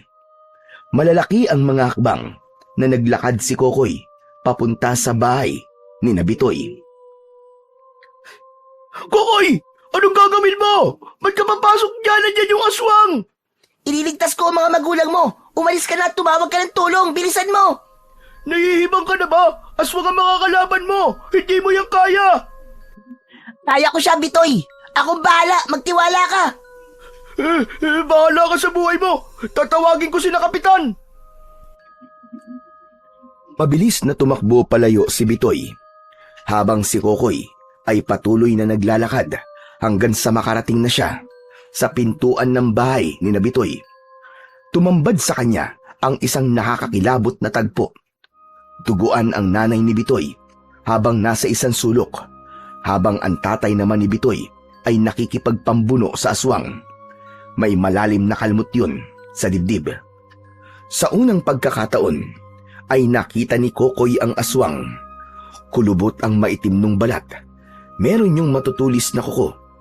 Nakakatakot ang itsura ng aswang. Bahagyang mahaba ang nguso nun na parabang sa aso. Ang mga mata ay kulay pula na animoy bolang apoy. Tumakbo si Kokoy at tinaga niya ang aswang sa likod. Malakas na napasigaw ang aswang at humarap yun kay Kokoy. Ako ang harapin mo! Tapusin na natin to ngayong gabi! Nilubayan na ng aswang ang tatay ni Bitoy. Tumakbo yun pasugod kay Totoy. Tinaga niya ang aswang sa braso. Umungol muli ang aswang at muling sumugod, pero nakailag si Kokoy gamit ang bilis na parang may hangin na nagtutulak sa kanya. Tinaga niya ang hita ng halimaw at sa bawat galaw niya ay parang napakagaan ng kanyang katawan. Nang lumundag ang aswang para sakmalin si Kokoy, ay mabilis siyang umikot sa likod nun at bigla siyang tumalon ng mataas, pasugod sa likod ng aswang. Mabilis niyang itinarak ang itak sa batok nun, sabay hatak pabalik. Bumagsak ang aswang sa saig. Nangisay pa yun hanggang sa tuluyan na yung binawian ng buhay. Habol ni Kokoy ang paghinga. Nanginginig siya, hindi dahil sa takot, kundi sa lakas na dumadaloy pa rin sa kanyang katawan. Yun ang tagpong naabutan ni na Kapitan Ramon at ni Bitoy nang dumating ang dalawa. Gulat na gulat ang mga yun, maging ang mga magulang ni Bitoy. Maging si Kokoy ay hindi makapaniwala sa kanyang nagawa. Kaya dahil sa labis na pagkalito, ay nagmamadali siyang tumakbo pauwi sa kanilang bahay. Naghugas siya sa likod ng kanilang bahay. Maging ang itak na ginamit niya ay inalis niya ang dugo, at nang masiguro niyang wala ng bakas ng dugo sa kanyang katawan, ay bumalik na siya sa pagkakahiga sa tabi ni Mang Cesar na mahimbing pa ring natutulog. Kinabukasan ng umaga, naputol ang mahimbing na pagtulog ni Kokoy nang malakas siyang yugyugin ng kanyang ama. Pupungas-pungas siyang nagmulat ng mga mata at si Mang Cesar ang una niyang nakita. Bakit po, Tay? Maaga pa po ah. Tumayo ka dyan, Kokoy. Bilisan mo. Bakit po? May problema po ba? Ikaw ang dapat kong tanungin yan. Bakit hinahanap ka ni Kapitan Ramon, ha? At bakit kasama niya si Bitoy sa labas? May ginawa ka bang kalokohan? Sandaling hindi nakapagsalita si Kokoy nang maalala niya ang pagpatay na ginawa niya kagabi sa aswang, at bigla siyang kinabahan. Hindi niya kasi alam kung matutuwa o magagalit ang tatay niya kapag nalaman nito ang bagay na yon. Ano? Bakit di ka makasagot? Yan, sinasabi ko na nga ba? May ginawa kang kalokohan, ano? Kahit kailan talaga ay puro kahihiyan ang dala mong bata ka. Halika, sumama ka sa akin sa labas at harapin mo si na Kapitan. Hinila ni Cesar sa braso si Kokoy at dinala siya nito sa labas ng bahay nila. Naroon si na Kapitan Ramon at Bitoy. Magandang umaga sa'yo, Kokoy. Pasensya na ha, kung nagambala namin ang pagtulog mo. Ayos lang yung Kapitan. Ngayon, sabihin niyo sa akin kung anong kabulastugan ang ginawa ng anak ko. Nagnakaw ba siya? Nakipag-away ba siya sa'yo, Bitoy? Kung ano man ang ginawa niya, huwag kayong mag-alala dahil handa kong parusahan ng batang ito. Hayaan niyong ako ang magdisiplina sa kanya. Sandali lang, Cesar. Huminaon ka muna. Ang totoo ay walang ginawang masama si Kokoy. Ang totoo nga yan isang kabayanihan at katapangan ang kanyang ipinakita. Anong sinasabi mo, Kapitan? Hindi kita maintindihan. Mukhang hindi pa pala sinabi sa'yo ni Kokoy ang nangyari kagabi. Alam mo kasi, Cesar, kagabi ay inatake ng aswang ang bahay ni Bitoy. Si Bitoy lang kasama ko rito dahil ang mga magulang niya ay nasa ospital at nagpapagaling sa mga sugat nila dahil sa aswang. Abay, muntik na silang mamatay na buong mag-anak kung hindi dahil kay Kokoy. Iniligtas niya si Bitoy sa aswang at hindi lang yun. Pinatay pa ni Kokoy ang aswang. Kaya narito kami para personal na magpasalamat sa anak mo. Ano ka mo? Nagawa mo yun, Kokoy? Pero paano? Aba, Kapitan, baka naman namamalikmata lang kayo. Baka hindi si Kokoy ang nakita nyo. Sigurado po kami, Man Cesar. Si Kokoy talaga ang pumatay dun sa aswang. Kung hindi siya dumating, baka namatay na ang mga magulang ko. Kaya, Kokoy, maraming salamat sa iyo ah. Nandito rin ako para humingi ng sorry sa mga pang-aaway na ginawa ko sa iyo dati. Saka, hindi lang yun ang ginawa ni Kokoy, Man Cesar. Iniligtas din niya ako nung muntik na ako malunod sa dagat kasi bigla akong pinulikat Nakita mo na, Cesar. Tunay na bayani ang iyong anak. Napakapalad mo dahil nagkaroon ka ng anak na kagaya ni Kokoy. O paano? Mauna na kami ni Bitoy Talagang nagpunta lang kami rito para magpasalamat kay Kokoy. Kokoy, maraming salamat. Ikaw ang dapat na tularan ng mga bata rito sa ating baryo. Pagkaalis ni na Kapitan Ramon at Bitoy, ay hindi makapaniwalang tinignan ni Mang Cesar si Kokoy. Napayuko lang si Kokoy dahil hindi niya alam kung ano ang dapat niyang sabihin. Totoo ba ang lahat ng sinabi nila? Pinatay mo yung aswang at iniligtas mo pa si Bitoy mula sa pagkakalunod. Paano mo nagawa yun? Hindi ka naman marunong lumangoy. Hindi ko nga rin po alam, Tay. Kapag po kasi nakakakita ako ng nasa panganib, ay parang bigla po ako nagkakaroon ng kagustuhan na iligtas sila. Ganun po siguro ang nangyayari sa akin, kaya nagawa ko po ang mga bagay na yun. Sa sandaling yon, ay mas pinili ni Kokoy na wag sabihin sa kanyang ama ang tungkol sa mutya ng isdang may pakpak. Naisip niya na mas makakabuti kung tanging sila lamang ni Mang Dario ang nakakaalam sa bagay na yon. Mabilis na kumalat sa baryo ang kabayanihang ginawa ni Kokoy. Marami ang natuwa at humanga sa kanya dahil sa pagpatay niya sa aswang. Nawala na ang takot ng mga tao at alam ng lahat ng yun ay dahil sa katapangan ni Kokoy. Isa sa mga pinaka-ipinagmamalaki si Kokoy ay si Mang Dario. Isang umaga, dumalaw ang manggagamot sa bahay ni na Kokoy na may dalang mga prutas at gulay. Tuwang-tuwa si Kokoy nang ibigay ni Mang Dario ang mga yon sa kanya. Wow! Ang dami naman po nito, Mang Dario! Maraming salamat po, Kulang pa yan sa kabayanihang ginawa mo, Kokoy. Kami ang dapat na magpasalamat sa'yo sapagkat ikaw ang pumaslang sa aswang na yon. Kung hindi mo yung ginawa, malamang hanggang ngayon patuloy pa rin na pumapatay ang halimaw na yon. Ginagawa ko lang naman po ang dapat, Mang Dario. Sobra nga po ako natutuwa kasi nagbago na po ang tingin ng mga tao sa akin. Hindi na po nila ako tinatawag na lampa. Nakikipaglaro na rin po sa akin ng ibang mga bata, lalo na po si Bitoy. Maganda yan. Sobra kitang ipinagmamalaki, Kokoy. Palagi nga kitang ikinikwento sa mga nagpapagamot sa akin, lalo na sa mga taga-ibang lugar. Magsasalita pa sana si Kokoy nang mapansin niya si Mang Cesar na nakatayo sa may pintuan. Nagtaka siya dahil maluwa-luwa yun habang nakatingin sa kanya.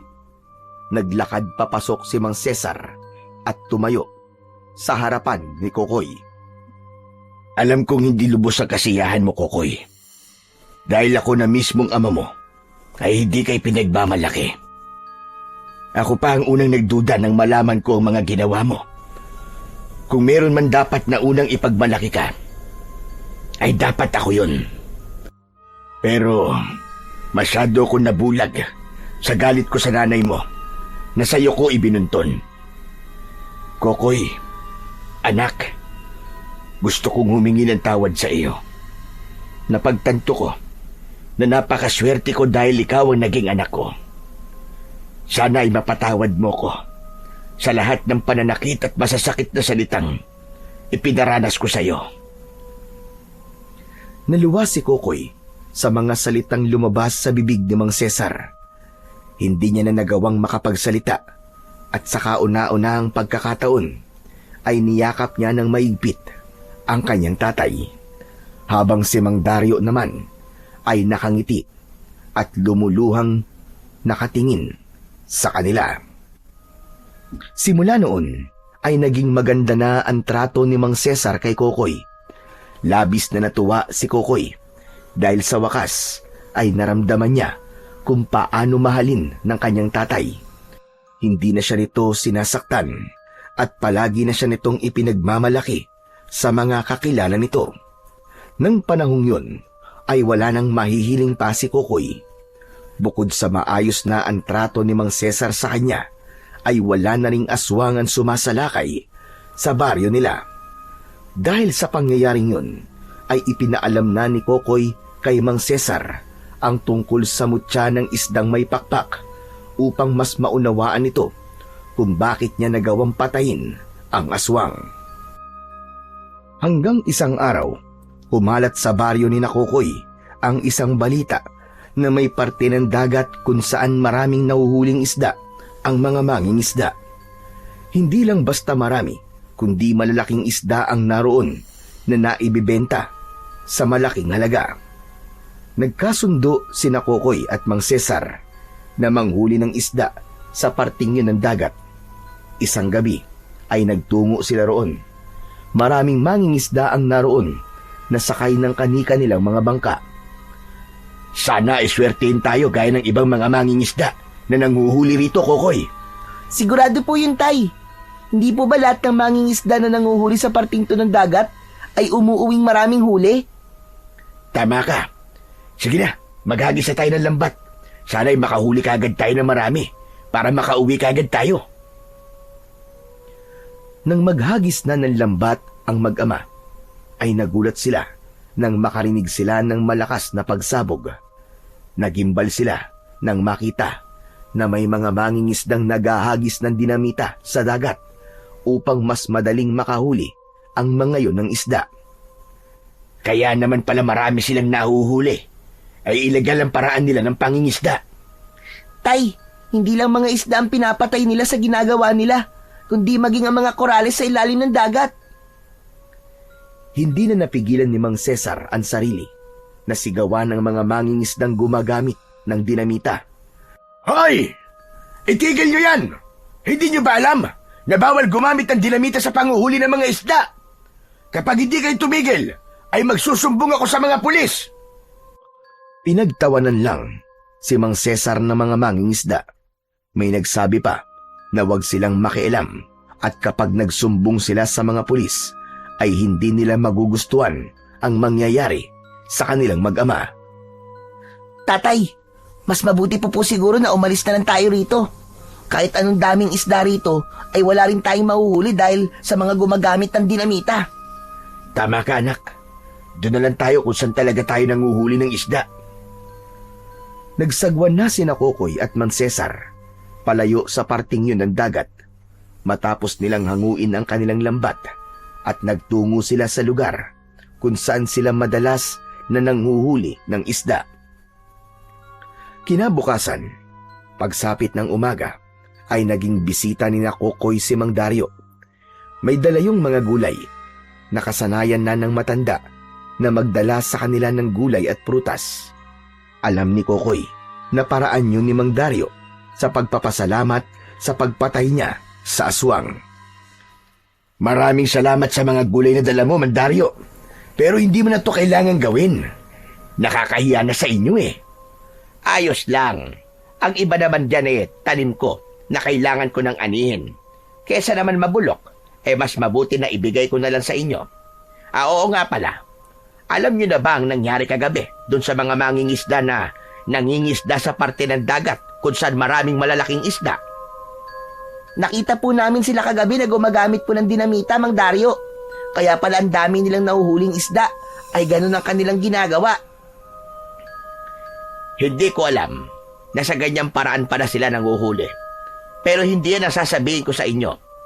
3 sa mga mangingisda ang natagpo ang walang buhay sa dalampasigan. Wakwak ang kanilang mga tiyan at may laslas sila sa leeg. Ibig bang sabihin may aswang na naman dito sa atin? Yan ang aking hinala. Pero sa tingin ko, ay kakaibang aswang ang pumatay sa mga mangingisda. Sa palagay ko, ay isang berkakan ang pumatay sa kanila. Ano po, Mang Dario? Berkakan? Hindi po ba yun yung sinasabi na aswang na nakatira sa dagat? Tama ka, Kokoy. Sinasabi na ang berkakan daw ay isang dating malaking isda na kumakain ng tao. Pero sa paglipas ng mga panahon, ay unti-unting nagbago ang kanilang anyo at nagkaroon na sila ng katawan na para sa ating mga tao. Ngunit ang kanilang itsura ay nanatiling nakakatakot. Dahil sa sinabi nyo na gumagamit ng dinamita ang ilang mangingisda, sa tingin ko ay nagambala nila ang berkakan. Kaya nito pinatay ang mga mangingisda. Ibig po ba sabihin, Mandaryo, maaaring madagdagan po ang biktima ng berkakan? Ganun na nga. Kaya rin ako nagtugo rito upang sabihin sa iyo, Kokoy, na sana ay maging handa ka dahil malaki ang posibilidad na labanan mo ang berkakan. Ikaw lamang ang may makapangyarihang mutya dito sa ating baryo at tanging ikaw lang ang may kakayahang labanan ang nilalang na gaya ng berkakan. May takot sa mga mata na napatingin si Kokoy sa tatay niya. Wala nang nagsalita sa kanila at ramdam ni Kokoy na pare-pareha silang kinakabahan sa panibagong banta na dumating sa kanilang baryo. Sa mga sumunod na araw ay naging sunod-sunod na ang bangkay ng mga mangingisda na natatagpuan sa dalampasigan. Muling nabalot ng takot ang lahat dahil sa pangyayaring yun.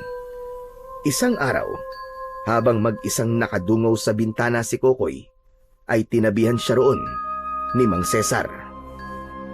Ang lalim naman yata ng iniisip mo, anak. Iniisip ko lang po kasi yung mga patayan na nangyayari po dito sa baryo natin, Tay.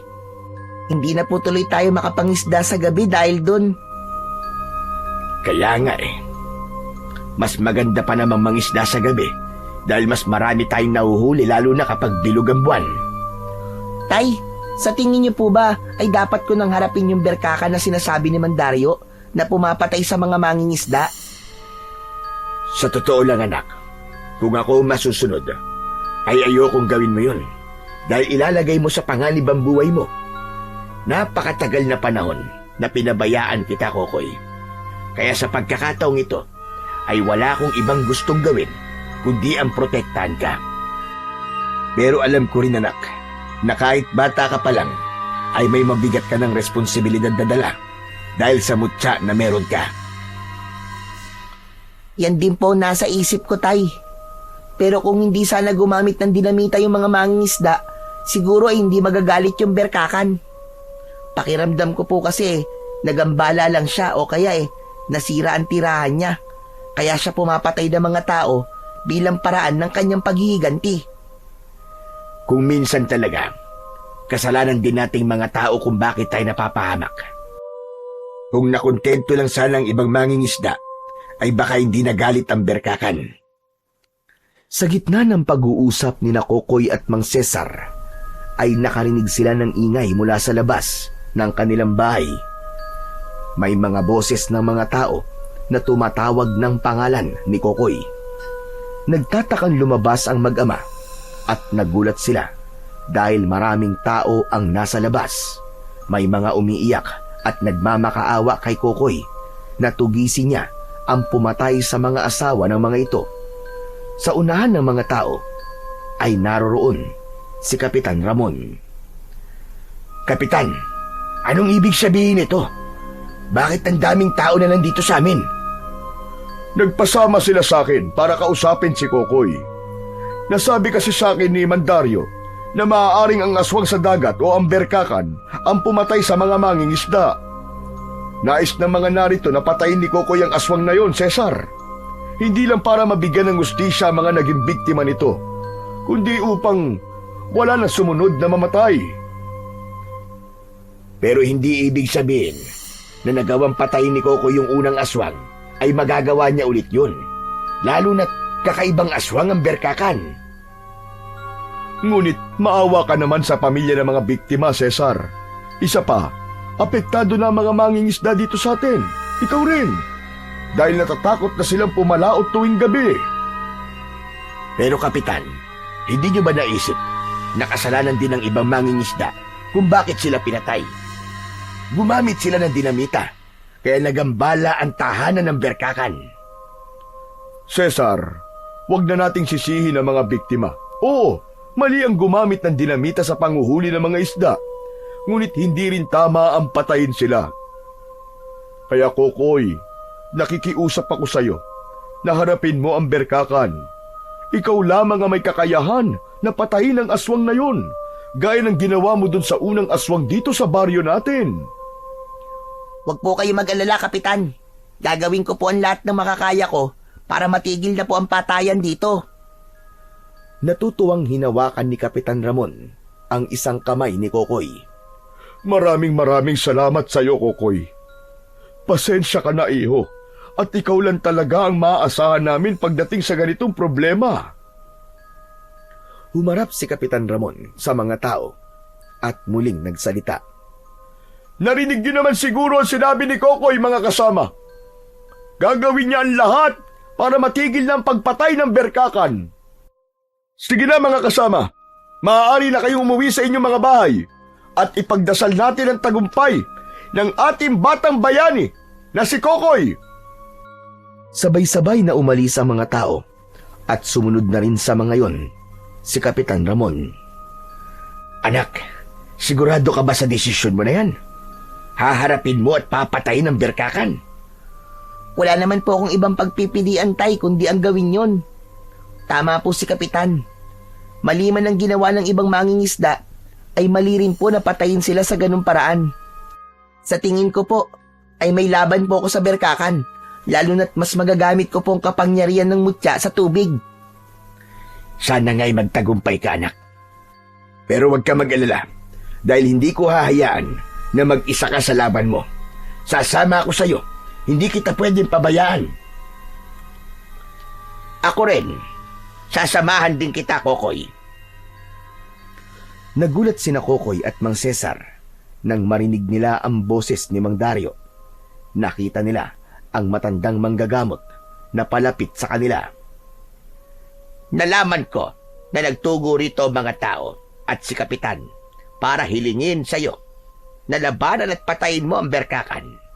At hindi ako papayag na hayaan kang mag-isa sa laban mo na yon. Kahit may makapangyarihang kamutya ay bata ka pa rin. Kailangan mo pa rin ng gabay ng mas nakatatanda sa iyo. Maraming salamat po, Mandario. At sa inyo rin po, Tatay. Mas lumakas po ang loob ko na labanan ng berkakan nang dahil po sa inyo. Lalo na't alam kong hindi ako magiging mag-isa sa laban na yon. Isang matamis na ngiti ang pinakawalan ni Kokoy sa kabila ng kaba sa kanyang dibdib. Inisip niya na kailangan niyang harapin ang aswang sa dagat upang matigil na ang pagpatay ng mga mangingisda sa kanilang baryo. Pagsapit ng gabi ay naghanda na sina Kokoy, Mang Dario at Mang Cesar sa pagharap sa aswang na berkakan. Habang sinisiguro ni Kokoy na matalimang itak na gagamitin niyang sandata, ay lumapit sa kanya si Mang Dario at inaya sila nitong magdasal. Nagdasal ang tatlo para sa kaligtasan nila. Ipinagdasal din ni Mang Dario na gabayan sila ng Diyos sa laban na haharapin nila sa gabing yun. Makalipas ang ilang sandali, ay nagtungo na sina Kokoy sa dalampasigan. Sumakay sila sa bangka at tulong-tulong silang nagsagwan patungo sa parte ng dagat kung saan dating nanguhuli ng isda ang mga mangingisdang gumagamit ng dinamita. May dala silang lampara na siyang tanglaw nila sa madilim na paligid. Nandito na tayo. Nararamdaman mo na ba ang berkakan, Kokoy? Pakiramdam ko po alam niyang nandito na tayo. Naaamoy ko po siya at parang ang bigat po ng pakiramdam ko. Tinignan ni Kokoy ang paligid nila, habang si Mang Dario naman ay tumayo lang sa isang dulo ng bangka at nagsimula na yung tawagin ang berkakan. Aswang na nakatira dito sa dagat! Magpakita ka sa amin! Harapin mo kami! Kailangan mo magbayad sa mga buhay na iyong kinuha! Walang ano-ano'y biglang tumaob ang bangkang sinasakyan nila.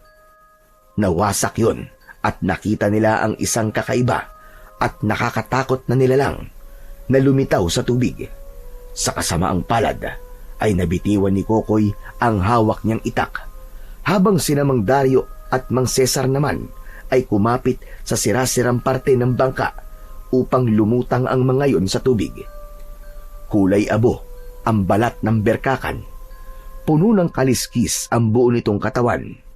Meron yung matutulis na mga kuko at ang mga ngipin nun ay matatalas na animo ay lagari.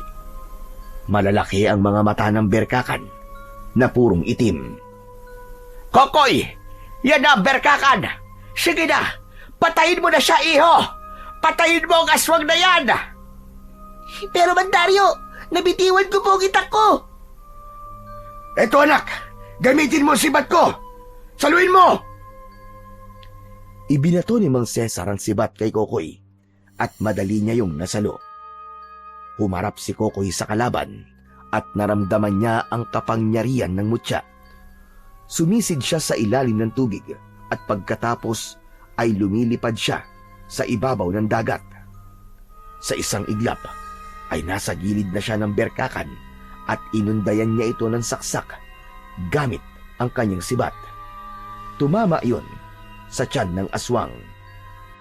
Sumugod kay Kokoy ang berkakan at tinangkasan nitong sakmalin, ngunit mabilis siyang sumisid at muling umahon sa tubig. Lumipad siya sa ibabaw ng dagat na parabang isdang may pakpak.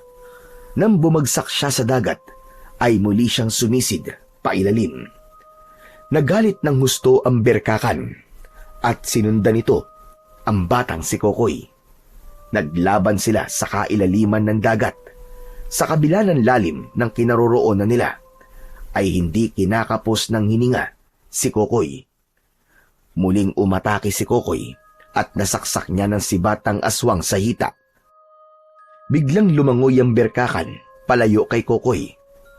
At sa sandaling yun, nawala sa kanyang paningin ang berkakan. Nang lumitaw siya sa tubig, ay nagimbal siya nang makitang hawak ng berkakan ng tatay niya. Nakatutok sa leeg ni Mang Cesar ang matutulis na kuko ng aswang sa dagat. Anak! Tulungan mo ako! Papatayin ako ng aswang na to! Huwag ka mag-alala, Tay. Ililigtas kita sa kanya. Ngunit hindi magawang makapag-isip ni Kokoy kung ano ang dapat niyang gawin. Sigurado siya na isang maling galaw lang niya ay papatayin ng berkakan ang tatay niya.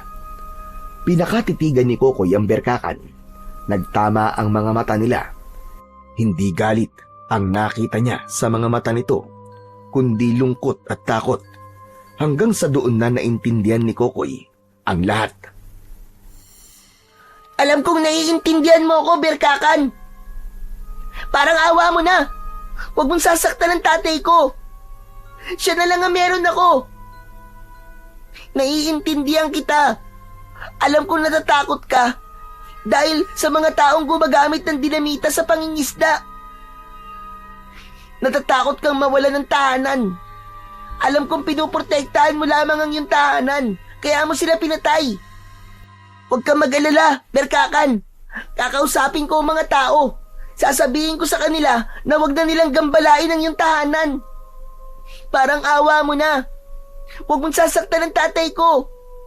Pangako, tutulungan ka namin na maging mapayapa na ulit ang buhay mo sa ilalim ng dagat.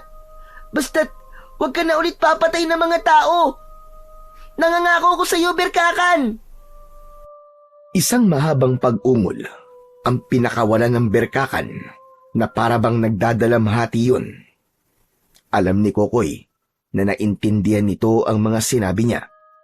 Hanggang sa pinakawalan na nito si Mang Cesar at mabilis na lumangoy ang berkakan pailalim sa tubig. Lumangoy si Kokoy palapit sa tatay niya at niyakap niya yun ng mahigpit. Tay, ligtas ka na. Maraming salamat, anak. Pero nakatakas ang berkakan. Hindi ko na po siya kailangan patayin, Tay. Naiintindihan niya ako at naiintindihan ko rin siya. Nagambala po ang tahanan niya at nais lang niyang protektahan ang sarili niya. Kaya niya po pinatay ang mga mangingisdang gumamit ng dinamita. Pero anong sasabihin natin kina Kapitan? Sigurado ko na hindi sila matatahimik kapag nalaman nila na buhay pa ang aswang dito sa dagat. Mas makabubuti kung wag na nating sabihin sa kanila ang totoo. Palabasin na lang natin na napatay ni Kokoy ang aswang. Sabihin din natin na kung patuloy nilang aabusuhin ang dagat, ay may mga aswang pa na mula sa dagat at sasalakay. Nang sa gayon magkaroon sila ng takot. Sumang-ayon naman sina Kokoy at Cesar sa sinabing yun ni Mang Dario. Tinulungan ni Kokoy sina Mang Cesar at Mang Dario na makapunta sa dalampasigan. Sinalubong sila ng napakaraming tao roon, kabilang na si Kapitan Ramon. Ano nangyari? Napatay niyo ba ang berkakan? Wala na po siya, Kapitan. Patay na po ang aswang sa dagat. Salamat sa Diyos! At salamat sa iyo, Kokoy! Hindi mo kami binigo! Pero Kapitan, kailangan na pong tumigil ang mga mangingisda sa paggamit ng dinamita sa panguhuli ng mga isda. Yun po kasi ang naging dahilan kung bakit nagalit po ang aswang dagat. Nabulabog po ang kanyang tahanan. Hindi po natin alam kung may iba pang mga aswang sa dagat at kung magpapatuloy po ang maling pamamaraan ng pangingisda ay hindi malabong maulit ang mga nangyari.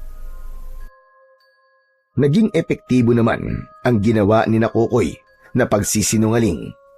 Dahil simula noon ay naging mas maingat at responsable na ang mga mangingisda sa baryo.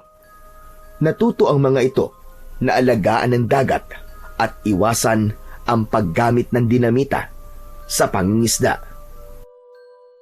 Sa kabila ng wala nang naulat na sumunod na biktima ang aswang sa dagat, ay patuloy pa ring pinangalagaan ni Kokoy ang mutya ng isdang may pakpak. Sa bawat pagtanaw niya sa malawak na karagatan, ay palagi niyang naaalala ang kanyang pangako na habang nasa kanya ang mutya, ay gagamitin lamang niya yon sa kabutihan at sa pagtulong sa mga nangangailangan. Sa kabila ng kanyang murang edad, ay dinala na niya ang tungkuling bantayan hindi lang ang baryo, kundi pati ang dagat na siyang nagbibigay buhay sa kanilang lahat.